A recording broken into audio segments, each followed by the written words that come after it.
Good morning and welcome to Gulfstream today. Brian Nadeau, Samantha Perry with you on another absolutely beautiful day here in Hollandale Beach. And if you're a little late to the party, it is Thursday. The championship meet is behind us. We now revert to 4 racing days a week, and the Royal Palm meet is upon us. It is. It's exciting.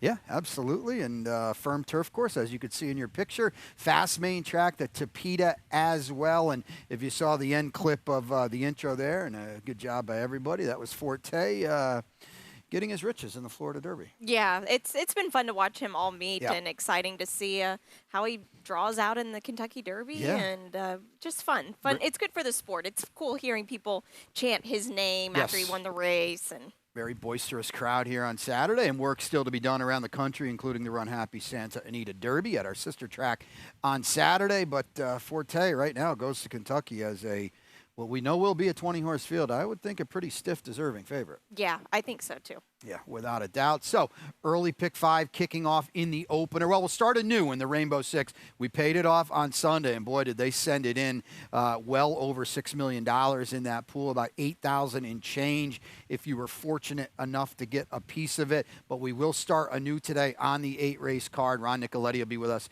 in a little bit for his ticket in race 3. But as I alluded to, we'll start things off in race number 1 with the early pick 5. We'll take a look at my ticket. There was one change on the card today. Actually came in a little later.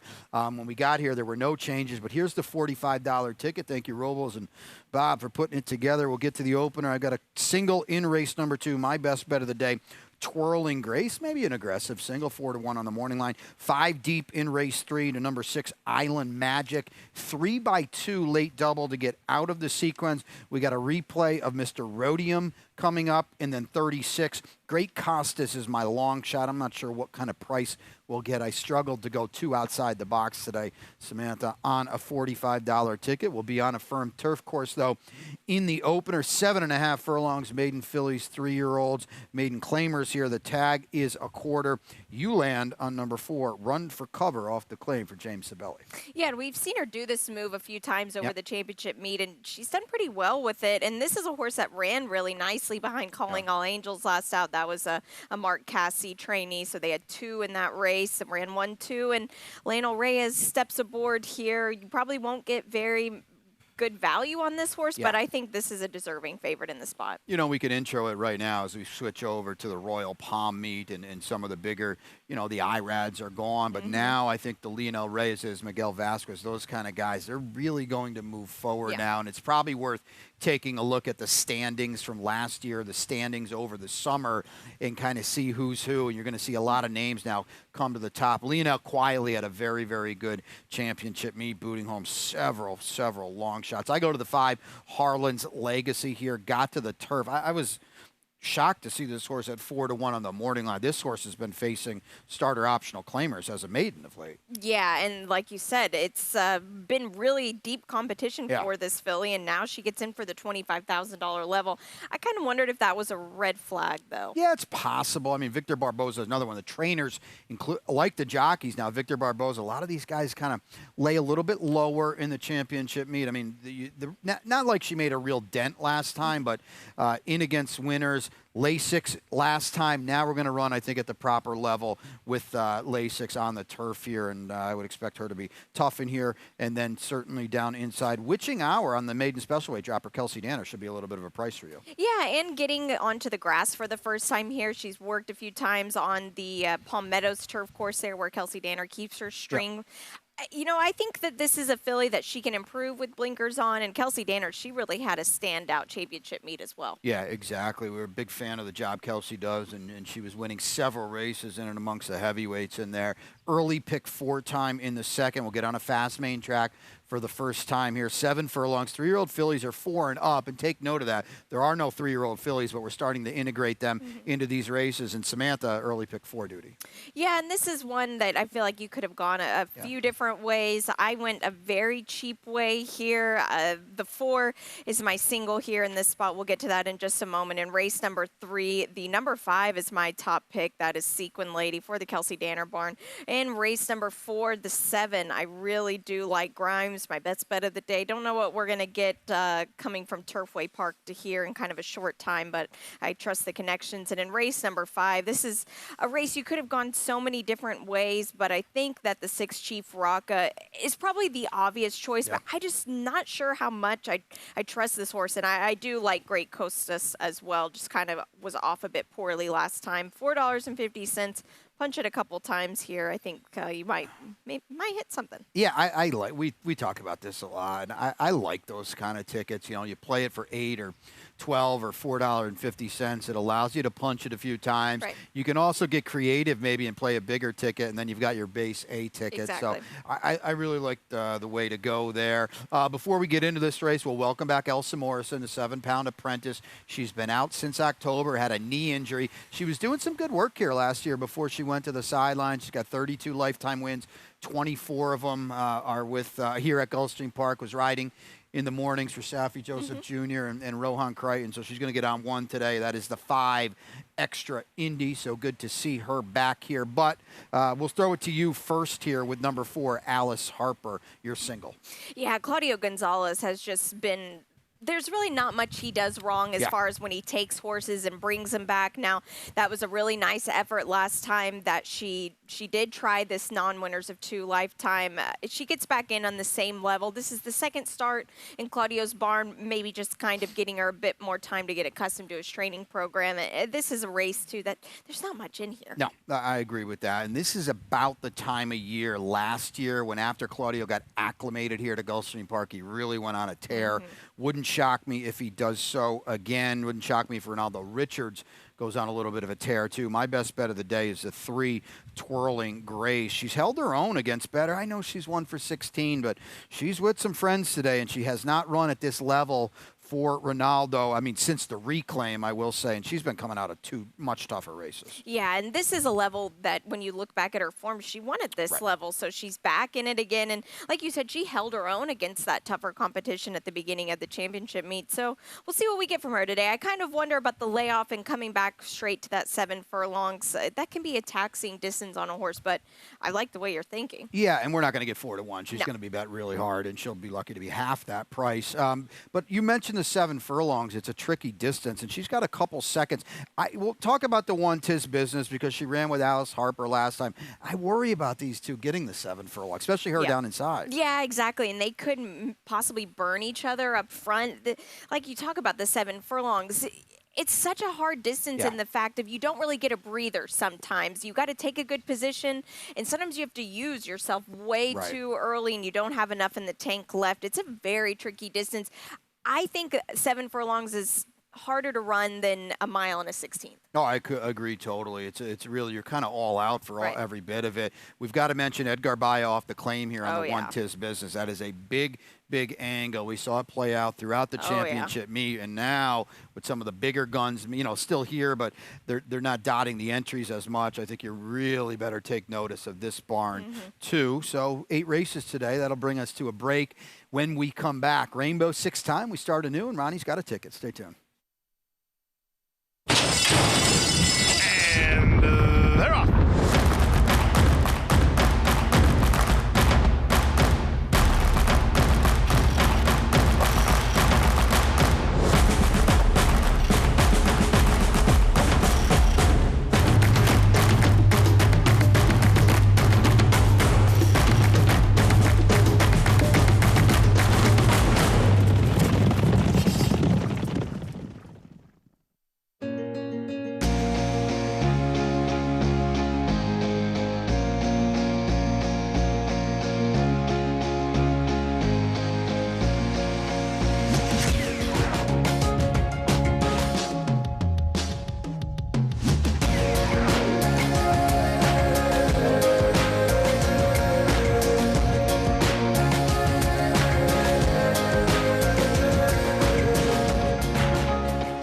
Welcome back to Gulfstream today. Brian and Samantha with you as we usher in the Royal Palm Meet, 4-day racing week, and that will continue for the foreseeable future at this opening day of the Royal Palm Meet, and 8 races on the Thursday card, and that means it's Rainbow 6 time. Ron Nicoletti will be up with us in a little bit, has a ticket at 28.20. Wow, he's cut his textbook play in half and starting it off just with the 2x2 in the third and the fourth race. He's got some coverage in the fifth, which I think is a good race to cover. It's 6 furlongs. It's made in 12.5s. This is a race where you want to take a bit of a spread, and he's done that in this spot.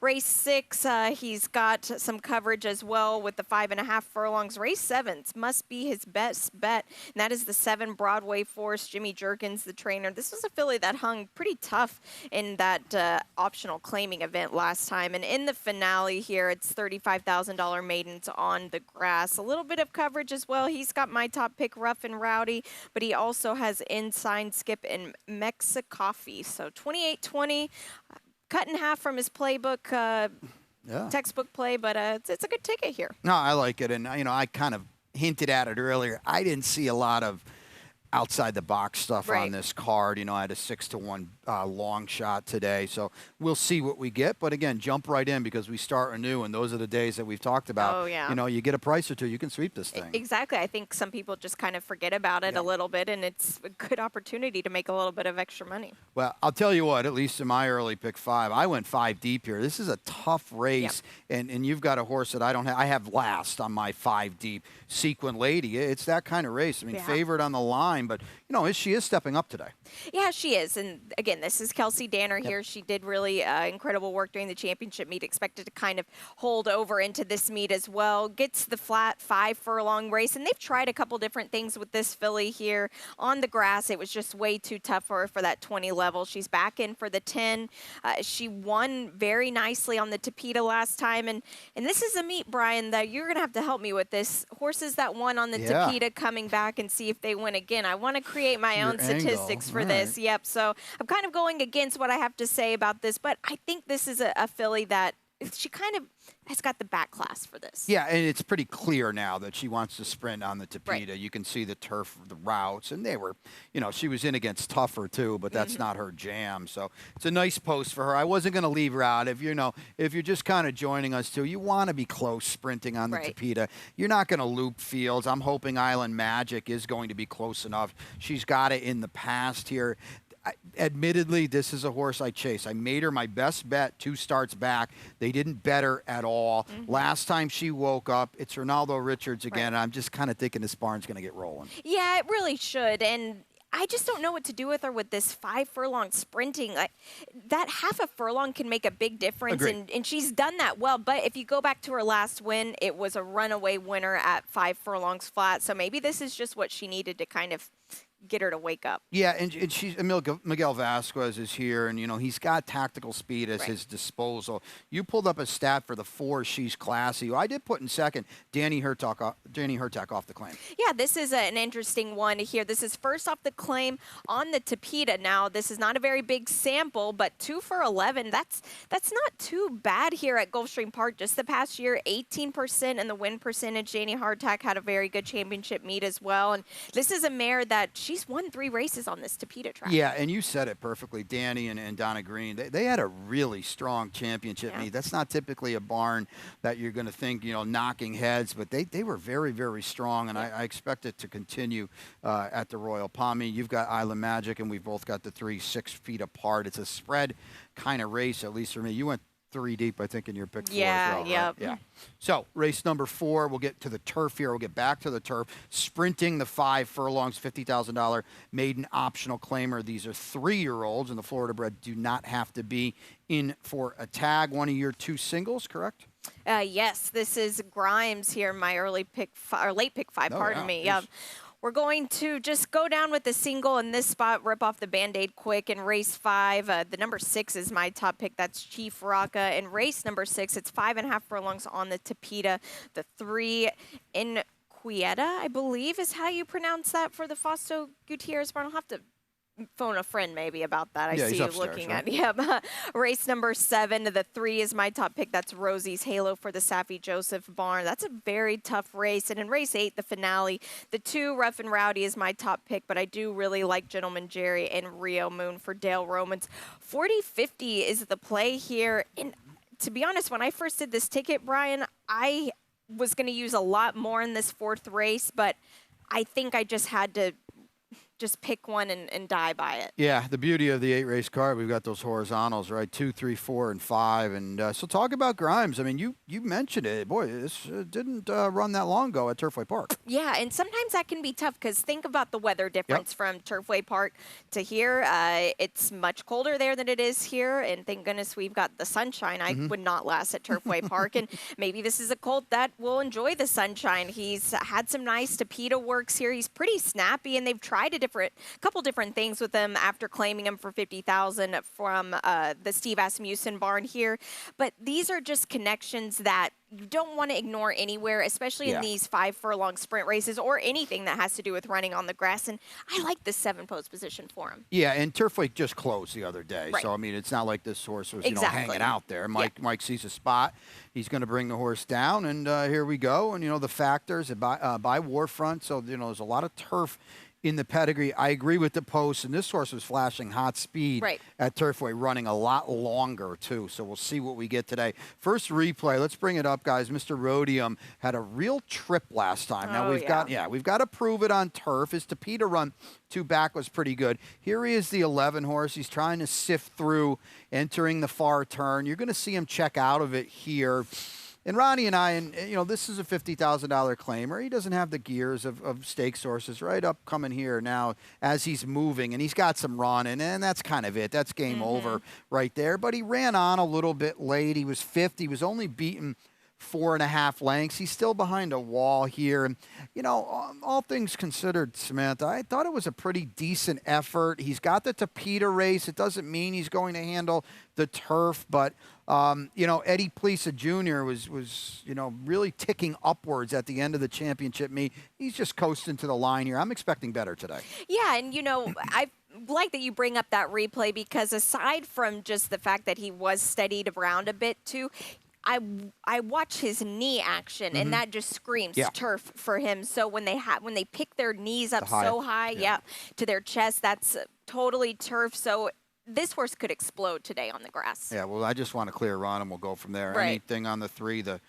Joe Orsino firster, Harukai, that you got in 3rd? Yeah, this is Caraconti is 16% with first-time turfers. So this could be a sneaky one. Joe Orsino, he's not one you really peg for a first-time starting barn, but Edgar Perez, he's good with these sprints. I think he'll get this horse in a clear trip, and there have been some nice little breezes from this horse, too, as well, especially on the Tapeta. So we'll see what we get. And he's gelded. Yeah, I love that. Right? Yeah, I think that's such a key thing with some of these horses, just first-time gelding. Eye on the prize. Calm them down, get them ready to roll. Okay, fair enough. Caraconti Breeders' Cup mile winner, so certainly turf in 1 turn within his scope. Late pick 4 time here in race number 5 as we continue the string of the horizontals. 12-5 maiden claimers, 3-year-olds and up. We'll take a look at my ticket, and I didn't think it was that easy, and I've got a single at the end, so I'm going to look for at least some middling value throughout here in race 5, 6, and 7. You can see the anchor. That is Gentleman Jerry at the end. Not my best bet, but when you're going 4, 5, and 4 deep, and you got to have somebody, we'll show the replay of him. I thought he ran really, really well in that spot. So there it is for $40 for me. I'll lead it off because it's my long shot, and I know you used Great Costas as well. 6-1 Joe Orsino off the claim. That's a pretty solid angle. And I thought this horse flashed enough, Samantha, on debut to think we can improve. Right.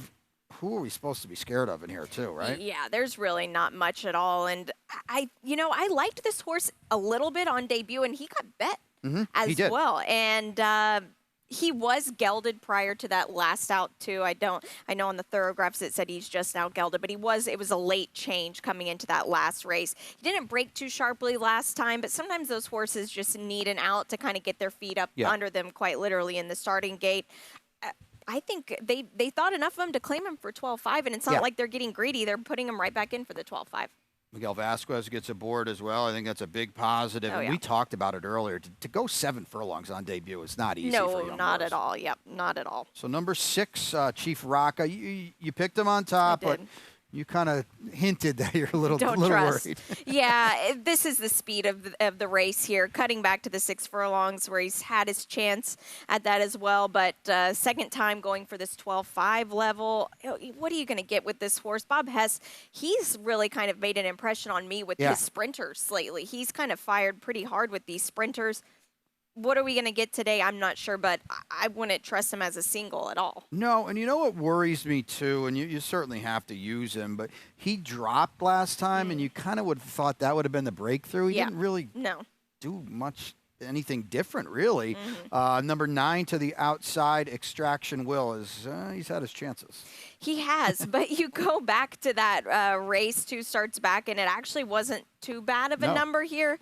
I think that this is a horse that could just be a wild upset. Sometimes in these 6 furlong races, you can run them 8 different times and have a different result every single time for the 12.5 level. So we'll see. You didn't use Red Jack. I'm spreading, so I'm not stubborn enough not to use him. I have no idea what you're getting from him today. Yeah, 4 months of a layoff here, but huge drop. Yeah, and it wasn't a very good race last time to then be in a 4-month layoff. So anybody in this race, it's for anybody. Yeah, and if he runs back to the maiden special weight races, he'll lap this field. But I think the further away we get from him, the further chances are that he's going to get back to it. So late pick 3 time in the 6. We're back sprinting on the Tapeta, 5.5 in this starter optional claimer. These are 3-year-old fillies, and we go both to we're going to go Inquieta.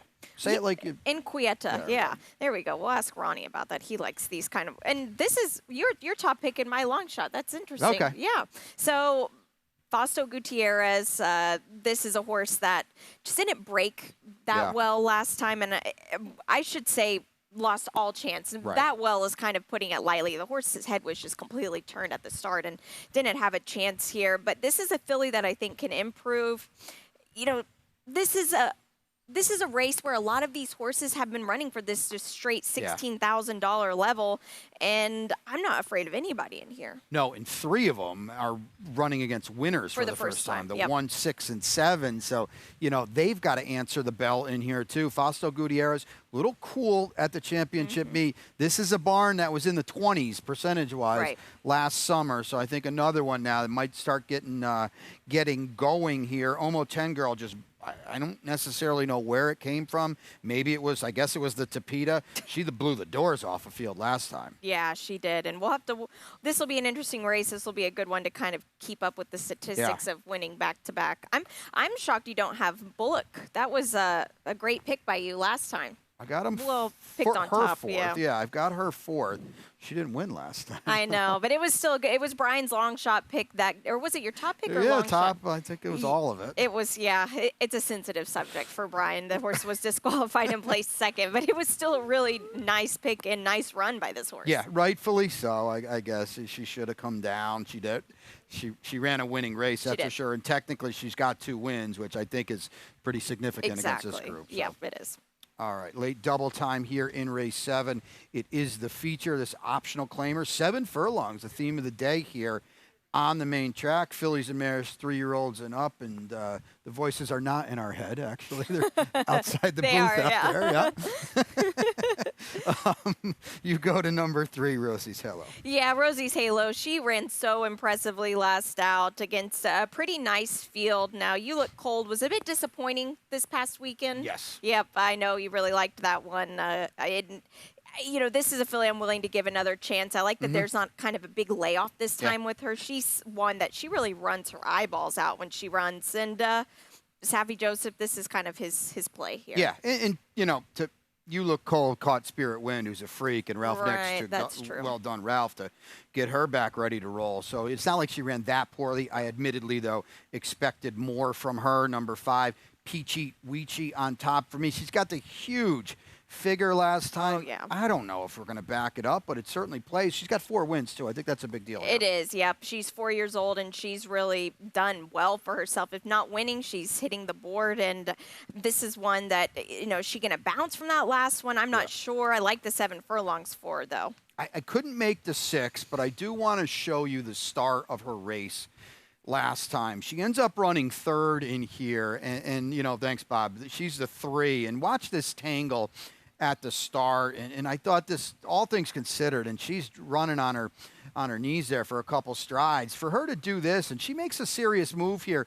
entering the far turn. I think she predictably flattened out a little bit here, but you got Dema Wonder and certainly Awesome Indra up front, and they don't come back, and they are two really good horses. I thought this was a pretty good effort, and as someone that's been on, countless horses, when that happens at the start, you are way in trouble. Yeah, and look at her, just the size of her compared to these other fillies. She's a little thing. So the fact that she was still able to kind of pick herself back up, that's a good testament to her there. Yeah, so just a little food for thought if you're spreading a little bit. Gratitude. We've got the stat, right, on Pletcher, and it's good to see Todd still in the entries here. What are you getting today? Yeah, I'm not too sure, but first off of a layoff with first-time Lasix at Gulfstream Park the last 5 years. He's 5 for 18, 28% win percentage, and $2.20 ROI. What do you get with her here? She was impressive here, breaking her maiden. And I need to confirm this with Anthony Shimetta, who's his assistant that keeps the horses here. Yep. I don't know if you've noticed this, but there's been a horse that's consistently been schooling prior to the first race for Todd Pletcher. Have you seen the Chestnut? I'm pretty sure this is her. Okay. And if it is her, they have put in overtime work with this filly to try to get her to settle down in the saddling stalls here. So I'm going to confirm that for sure, but they've done some great work with her. But what do we get from her today? 14 months. It's not like she was breaking any stopwatches as a 3-year-old filly either. She does come back with Lasix. Paco is aboard. I would think she's going to show a lot of speed, and that bullet drill here on the main track too. Right. I think says you'll know where to find her. We'll wrap it up in the 8th, and it's a good one. We're on the turf here in this $35,000 maiden claimers. These are 3-year-olds going a mile. We've got the replay of Gentleman Jerry and Rough and Rowdy. You've got Rough and Rowdy on top, I think? I do, yeah. Okay, so this is a good one to show. This is the start, and this is Gentleman Jerry is the 8, and you're going to see him check out of it pretty stiffly here in a few strides, and there we go. He's way out the back now. We know that's not where you want to be, but then we'll fast forward in a second here to the far turn, and he's going to come into your picture, and that's not the recipe for success. So Rough and Rowdy is the 1, by the way, as well, and he is way out of it. Gentleman Jerry, there he's coming into the picture. Good stuff, Bob. Thank you. And he's going to come into the picture too, but Rough and who we got? Gentleman Jerry still checking a little bit, and he's still not having a go of it. And while Rough and Rowdy, I mean, he's able to loop them. You don't want to go 6 wide, but that's what he was able to do with a clear run. And I thought Gentleman Jerry ran on, Samantha. All things, again, this is not a good trip. No. We're talking about a $35,000 maiden claimer. He's still running on. He still guts it out. He actually passes Rough and Rowdy. I got a single in this sequence. This is where I went. I think it's a solid single as well, and you can't really tell the size of him from that replay, but he's a big dude here, very big, always dreaming colt. And when you're big like that and you're a lightly raced horse and kind of still maturing a little bit, that's tough to do. And on the other hand, with Rough and Rowdy, drew the 1 post position first out. That's not a place you want to be, and you can see it in the replay how far behind. It had a lot of work to do. Both of them, I think, deserve to be in the top picks there. Yeah, and the horses that ran 1-2 were comfortably ahead of both of them, getting first run. A world of upside with Rough and Rowdy. Trainer stat on the 7, Ensign Skip for Laura Cesares. Yeah, I thought you'd like this since you've got this horse selected second. 2 for 8 from maiden special weight to maiden claiming. Last 5 years at Gulfstream, 25 win percentage, $2.78. So not a very big sample, but I felt like it was a solid one for this type of level here. Yeah, and this horse has not run for a tag in 5 starts, so they liked what they saw. Right.